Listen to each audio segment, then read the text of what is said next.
What's up, folks? Welcome back to Beyblade or Burst. I'm your host, Michael Nightwing, and today is going to be a really cool, interesting video because I want to show you all the combos I took with me to my very first WBO Beyblade tournament. Actually, my very first Beyblade tournament in general. So, woke up that morning with plans to just crash a Beyblade tournament. Figured T and Jamaican Burst would show up and Jody would show up. We just set up some stadiums on the side and just battle people that weren't actively competing in the tournament at the moment. I put together a couple combos, like 6 combos, and I chose 3 from there to actually enter the tournament. So I had no plans of actually entering because online it was booked. But it just turns out that when I got there, there were spots, and I was like, sure, I'm down the blade. I'm always down the blade. So these are the combos. I didn't put too much thought into them because I put them together maybe like an hour before the thing started, so about 10 minutes. But that doesn't change the fact that these combos, in my opinion, were actually pretty good. So I want you to let me know in the comments what you would change out for certain parts to make these a little bit better. I'm gonna give you my theory behind making it.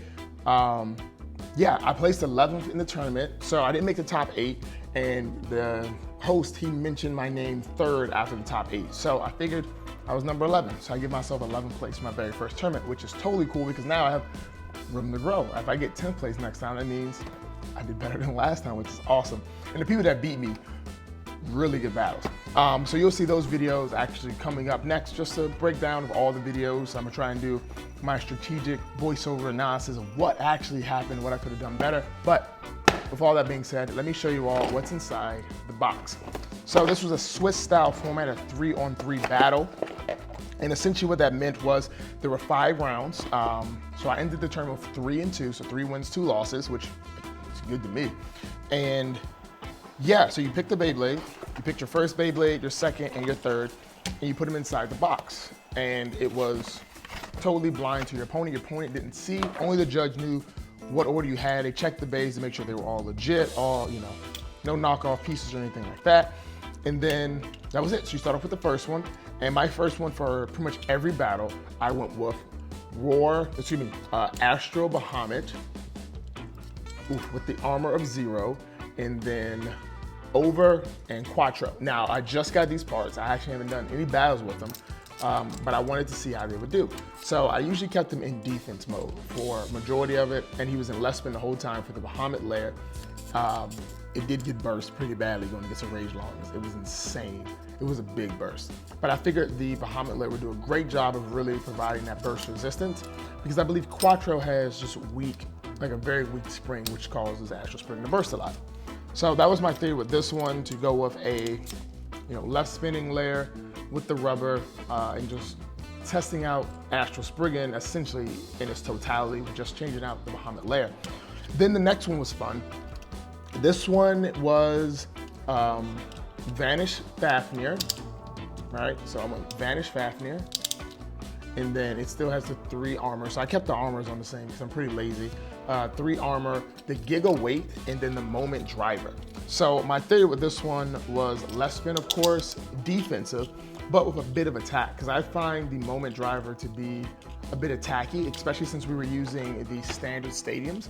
I figured it would catch the ridge and I can get a nice little bit of speed going around in hopes that my opponent was a right spin, and I can get a nice knockout. And then if the battle lasted a little longer, I would end up in the middle doing defensively.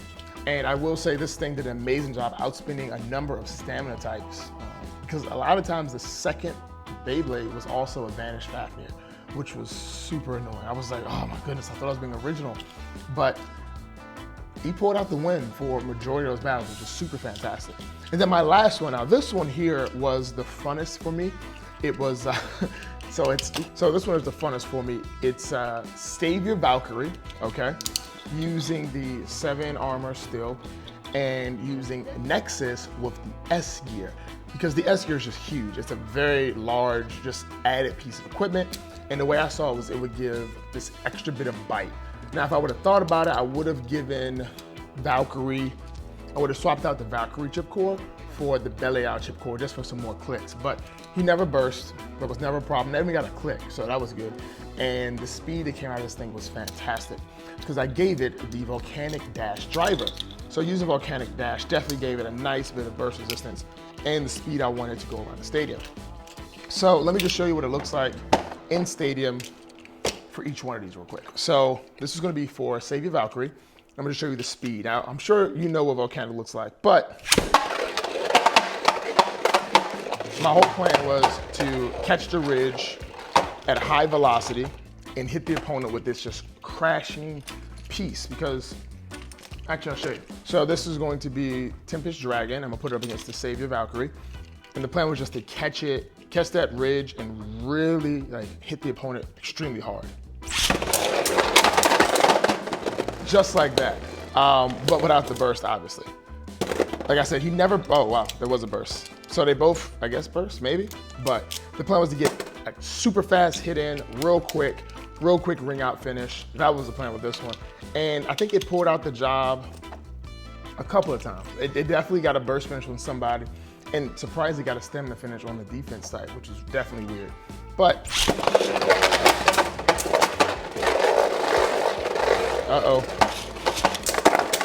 oh, got a burst. So it definitely did a great job on that. I was super excited just to see it.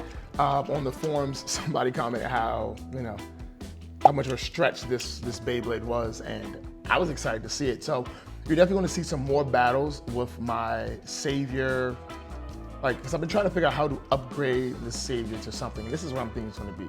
S-Gear, but I'm gonna swap out Valkyrie for the Belial for just a bit more burst resistance. Now, of course, when it comes to the Fafnir with the moment, that's not anything, I'm gonna say, unexpected really. But it did give a nice bit of movement, which is definitely what I wanted. That little bit of movement did a great job really ringing out a couple opponents, I believe, a couple times, which is fantastic for me. And because it was, or it is Fafnir left spin rubber, it does give that nice bit of, spin equalization. But I went against a lot of other Fafnir, so it was a lot of rubber on rubber contact, and it came down to stamina, and somehow he pulled it out a number of times. He lost a couple, but he still won some. I'm cool with that.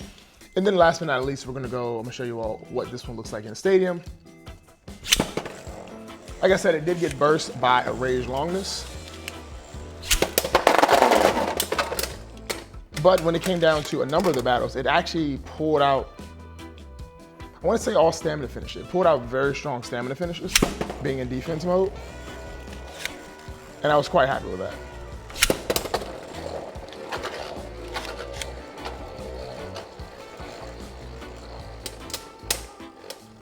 I never changed the mode for Quattro. Actually, no, I changed it to stamina towards the end of the tournament. Well, I think my last battle I changed to stamina, but it was always on defense. So I always kept it on the 2 metal tips just for its increased stamina, hoping that it would do an amazing job. Now, the cool thing about the 3v3 tournament, the way they had it set up, was when it was inside the box, that's the order you had to keep it in. So I usually kept mine with Bahamut first, then Fafnir, and then Valkyrie. I think one time I actually switched them up, so it was this order, but it was always this order here because my strategy was to try and get a quick 2 points because it was the first to 3 points. So a burst counted as 1, ring outs counted as 1, and over finish or a stamina finish counted as 1.